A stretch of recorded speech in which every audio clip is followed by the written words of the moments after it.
Hello दोस्तों। Bacterial pneumonia और virus के निमोनिया में क्या फ़र्क होता है, आज इस पर बात करेंगे। यूजुअली निमोनिया यानी लंग्स में होने वाला इन्फेक्शन, जिसमें लंग्स में सूजन आ जाती है, कई बार पस या पानी भी पड़ जाता है। इस तरह के केसेस में बैक्टीरिया और वायरस दोनों ही कारण हो सकते हैं। क्या इसमें फ़र्क है, क्या ट्रीटमेंट स्ट्रैटेजी में फ़र्क है, क्या सिम्टम्स में फ़र्क है, और ये जानना और समझना क्यों हमारे लिए ज़रूरी है, आज इन सारी चीज़ों पर बात करेंगे। टॉपिक पर जाने से पहले जो लोग हमारे चैनल पर नए हैं उन्हें रिक्वेस्ट करूँगा कि चैनल को सब्सक्राइब करें, वीडियोस को लाइक करें, शेयर करें, फॉलो करें, कमेंट करें, पूरा देखें। सबसे पहले बैक्टीरियल निमोनिया पे बात करेंगे, फिर वायरल निमोनिया में, फिर इनके डिफरेंसेस पर बात करेंगे और ये डिफरेंसेस समझना ज़रूरी क्यों है, इस पर बात करेंगे। बैक्टीरियल निमोनिया ज़्यादातर स्ट्रेप्टोकोकस निमोनिया, हीमोफिलस इन्फ्लुएंजा या लेजोनेला बैक्टीरिया की वजह से होता है। इसमें ज़्यादातर सिम्टम्स में लोगों को हाई ग्रेड फीवर देखने को मिलता है, ज़्यादा तेज़ बुखार आता है, ठंड लेके बुखार आता है, और सबसे इंपॉर्टेंट चीज़ जो वायरल फीवर से इसको डिफ्रेंशिएट करती है कि खांसी में मोटा यानी थिक विस्कस येलो या ग्रीन कलर का या ब्लू टिंज का म्यूकस यानी बलगम या फ्लेम आता है। इसके अलावा व्यक्ति को श्वास फूलने का तकलीफ हो सकता है। खांसी के अलावा लोगों को छाती में दर्द भी हो सकता है, श्वास चलने फिरने में फूल सकता है, बैठे बैठे भी फूल सकता है, बहुत ज़्यादा कमज़ोरी और सुस्ती का एहसास हो सकता है, तेज़ तेज़ श्वास की गति हो सकती है, तेज़ धड़कन बढ़ सकती है।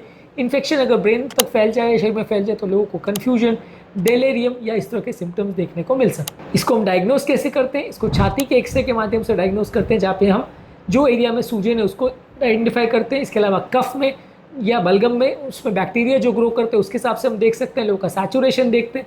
ब्लड टेस्ट में लोगों के कौन से कीटाणु है और किस तरह का उनका जो ब्लड पिक्चर है वो देखा जाता है। यूजली बैक्टीरियल निमोनिया में ब्लड काउंट जब हम करते हैं तो न्यूट्रोफिल ज़्यादा होते हैं, जबकि वायरल निमोनिया में ज़्यादातर लिम्फोसाइट्स होते हैं। ये एक थोड़ा इंपॉर्टेंट डिफरेंस है, जिसके बेसिस पे बैक्टीरियल वायरल निमोनिया को हम डिफ्रेंशिएट कर सकते हैं। बैक्टीरियल निमोनिया को ट्रीट करना कंपेरेटिवली ज़्यादा आसान है। कीटाणुनाशक दवाइयाँ हम देते हैं, एंटीबायोटिक्स देते हैं, जैसे एमोक्सिसिलिन, एरिथ्रोमाइसिन, क्लेरिथ्रोमाइसिन, ये सारी जो एंटीबायोटिक्स हैं ये इजीली 5 से 7 दिन में इसको ठीक कर देती है। सीवियर केसेस में हॉस्पिटलाइजेशन की ज़रूरत पड़ती है और साथ में पेशेंट को रेस्ट फ्लूइड्स या कुछ कॉफ सिरप्स और पेन किलर्स की आवश्यकता होती है। ज़्यादातर बैक्टीरियल निमोनिया 5 से 7 दिन में अपने आप ठीक हो जाता है। कीटाणुनाशक दवाइयाँ ज़्यादातर लोगों को देनी पड़ती है। कम पेशेंट्स को एडमिट करने की ज़रूरत पड़ती है। अगर बैक्टीरिया पूरे शरीर में फैल जाए तो डेंजरस हो सकता है। अब बात करेंगे वायरल निमोनिया के बारे में। वायरल निमोनिया ज़्यादातर इन्फ्लुएंजा, रेस्पिरेटरी सिंसिटियल वायरस जैसे आरएसवी और कॉक्सैकी वायरस, कोरोना वायरस, सार्स-CoV वायरस, इन सब की वजह से होता है। इसमें भी फीवर होता है, लेकिन बहुत ज़्यादा ठंड लेके बुखार नहीं आता। खांसी ज़्यादातर सूखी होती है, बलगम उसमें यूजली नहीं आता। सांस में लोगों को मसल पेन ज़्यादा होता है, जो कि वायरल निमोनिया में ज़्यादा देखने को मिलता है बैक्टीरियल इन्फेक्शन के कंपैरिजन में। कमज़ोरी, सुस्ती होती है, सांस फूलती है, वीजिंग का सेंसेशन हो सकता है, ब्रोंकाइटिस के सेंसेशन आ सकते हैं, सर दर्द हो सकता है और कई बार शरीर नीला पड़ सकता है जब ऑक्सीजन सैचुरेशन कम होता है। इसमें भी आप एक्सरे में एरिया ऑफ इन्फ्लेमेशन देखते हैं। ब्लड टेस्ट में यहाँ आपको कंप्लीट ब्लड काउंट्स में ल्यूकोसाइट ज़्यादा मिलेगा, लिम्फोसाइट ज़्यादा मिलेगा, और आपको इन्फ्लेमेटरी मार्कर्स जैसे CRP, ESR ये सब बढ़ा हुआ मिलेगा। इसमें आप जब नेजल स्वैब या थ्रोट का स्वैब लेते हो तो उसमें बैक्टीरिया ग्रो नहीं करते, वायरस के आप टेस्ट कर सकते हो, वायरस में शायद ग्रो हो जाए, पर ज़्यादातर आप मान के चलिए कि उसमें कुछ ज़्यादातर ग्रो नहीं होता, कि वायरस कल्चर इतना ईजी नहीं होता। पल्स ऑक्सीमेट्री में आप पेशेंट का सैचुरेशन देख सकते हैं। यहाँ पे कीटाणुनाशक दवाइयों का उतना ज़्यादा रोल नहीं है, क्योंकि कीटाणुनाशक दवाइयाँ ज़्यादातर वायरस के लिए उतनी नहीं आती। सपोर्टिव केयर पेशेंट को आपको देना पड़ता है, कुछ पेन किलर्स, और बाकी बाद में बैक्टीरिया का इन्फेक्शन नहीं हो जाए इसलिए कुछ एंटीबायोटिक्स भी कई बार देनी पड़ती है। ऑक्सीजन देना पड़ता है, सीवियर केसेस में एडमिट करना पड़ता है। ज़्यादातर इसका प्रोग्नोसिस अच्छा होता है, 5 से 7 दिन में अपने आप ही ठीक हो जाता है। लेकिन अगर कोई व्यक्ति उम्र दराज है, इम्यूनो कॉम्प्रोमाइज्ड है, उसको मल्टीपल तरह के कोमॉर्बिड कंडीशन है, तो वैसे में व्यक्ति की हालत बिगड़ सकती है। अब बात करेंगे इनके डिफरेंस पर। ऑब्वियसली सबसे इंपॉर्टेंट डिफरेंस है कि एक बैक्टीरिया द्वारा होता है, एक वायरस द्वारा होता है। अगर शरीर में कहीं और बैक्टीरिया और वायरस के इन्फेक्शन के साइंस है तो वो अपने आप इंडिकेट कर देगा कि ये बैक्टीरिया या वायरस का इन्फेक्शन है। वायरल इन्फेक्शन में कई बार गैस्ट्रोएंटराइटिस और इस तरह के सिम्टम्स भी देखने को मिलते हैं।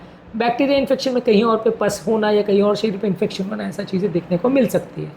लक्षण की जहाँ तक बात करें, फीवर ज़्यादातर बैक्टीरियल निमोनिया में हाई ग्रेड आता है और कफ में बलगम आता है, जबकि वायरल निमोनिया में फीवर उतना ज़्यादा नहीं आता, लेकिन सूखी खांसी ज़्यादा आती है, ठंड लेके बुखार यूजली नहीं आता। कीटाणुनाशक दवाइयों को बैक्टीरियल निमोनिया बहुत इजीली रिस्पॉन्ड करेगा, क्योंकि यहाँ पे कीटाणुनाशक दवाइयाँ इजीली अवेलेबल है। यही सेम दवाई जब आप वायरल निमोनिया वाले पेशेंट को दोगे तो उतना रिस्पॉन्ड नहीं करेगा। इसके अलावा बैक्टीरियल निमोनिया में कीटाणु पूरे शरीर में फैल जाए और वहाँ पे पस हो जाए, बैक्टीरिया हो जाए, इसके चांसेस ज़्यादा है। वायरल निमोनिया में बाद में उसके ऊपर बैक्टीरिया का इन्फेक्शन हो जाए, ऐसा हो सकता है। लेकिन यूजुअली यहाँ पे पस पड़ना या शरीर में वायरस का फैल जाना, इसके चांसेस यूजुअली नहीं होते। सेप्टिक शॉक बैक्टीरियल निमोनिया में देखने को मिलता है, वायरल निमोनिया में उतना नहीं देखने को मिलता है। लास्ट में बात करेंगे डिफरेंस समझना क्यों ज़रूरी है। ऑब्वियसली समझना इसलिए ज़रूरी है क्योंकि दोनों ही अपने आप में निमोनिया है, दोनों ही अपने आप में जानलेवा हो सकते हैं। यदि हम सही स्ट्रैटेजी को समझ सकेंगे और सही तरह से ट्रीटमेंट कर सकेंगे तो चांसेस अच्छे हैं कि हमारा ट्रीटमेंट सक्सेसफुल होगा। यदि हम गलत डायरेक्शन में जाएंगे, यानी बैक्टीरिया में हम वायरस का ट्रीटमेंट देंगे और वायरस में बैक्टीरिया का देंगे, तो फेलियर होने के चांसेस ज़्यादा है, व्यक्ति की कंडीशन बिगड़ने के और मृत्यु होने के चांसेस ज़्यादा हो जाएंगे। इसलिए आइडेंटिफाई करना ज़रूरी है। प्रॉब्लम कहाँ आती है कि दोनों के फीचर्स ज़्यादातर सिमिलर होते हैं, दोनों में कफ और ये जो फीवर का हमने बताया वो भी इतना श्योर शॉर्ट क्राइटेरिया नहीं है। लेकिन हाँ, अगर कल्चर में कुछ ग्रो करता है तो उस हिसाब से हम ट्रीटमेंट कर सकते हैं। ज़्यादातर केस में जब व्यक्ति निमोनिया लेके आता है तो उसको कीटाणुनाशक एंटीबायोटिक दवाई ज़्यादातर सबको दे ही दी जाती है, क्योंकि ऐसा मान के चला जाता है कि मेजॉरिटी ऑफ द केसेस जो इन्फेक्शन के होते हैं वो बैक्टीरिया की वजह से होते हैं, और इनफैक्ट ट्रीटेबल कारण भी वही है। वायरस के लिए तो हम वैसे भी कुछ ज़्यादा नहीं कर सकते, तो उसमें ट्रीटमेंट का प्रयास किया जाता है, और ज़्यादातर केस में सपोर्टिव थेरेपी से पेशेंट अपने आप ठीक हो जाता है। जब ठीक नहीं होता है तो कुछ अग्रेसिव एंटीवायरल थेरेपियाँ भी देनी पड़ती है। तो आज के टॉपिक में हमने बात करी बैक्टीरियल और वायरस निमोनिया में क्या फ़र्क है, इसके फ़र्क को समझना ज़रूरी क्यों है, और क्लिनिकल फीचर्स के बेसिस पे इनमें हम कैसे डिफरेंशिएट कर सकते हैं। उम्मीद करूँगा कि आज के टॉपिक में कुछ नया जानने को मिला होगा। जो लोग हमारे चैनल पर नए हैं उन्हें रिक्वेस्ट करूँगा कि चैनल को सब्सक्राइब करें, वीडियोज़ को लाइक करें, शेयर करें, फॉलो करें, कमेंट करें, पूरा देखें।